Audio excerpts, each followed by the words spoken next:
কবিতাৰ শিৰোনাম আপোনাক ভাল পাওঁ মই। কথা গোবিন্দ কৃষ্ণ মাধৱ।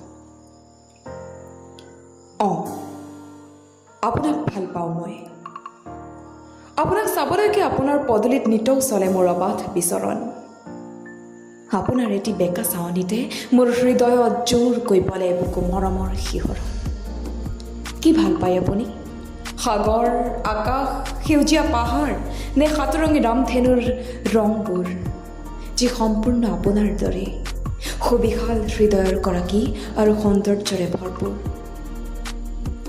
আপুনি যদি বৰষুণ ভাল পায়, মই বৈ যাম এজাক প্ৰেমৰ বৰষুণ হৈ আপোনাৰ বুকুৱেদি। আপুনি যদি গোলাপ ভাল পায়, মই সানি দিম আপোনাৰ দেহত প্ৰেমৰ এটি মিঠা সুগন্ধি।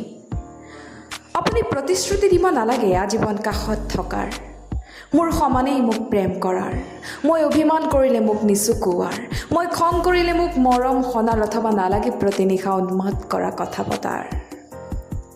শুনক না, বুকুখন হেঁচা মাৰি চুই চাওক, চকু দুটা আলফুলে মুদি দিয়ক।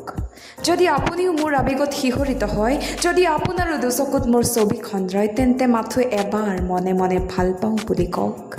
মাত্ৰ এবাৰলৈ মোক মৰম বুলি মাতক। বিনিময়ত মোৰ মৰমবোৰ আনক দিব নোৱাৰাকৈ হৈ ৰ'ব কেৱল আপোনাতে সীমাবদ্ধ।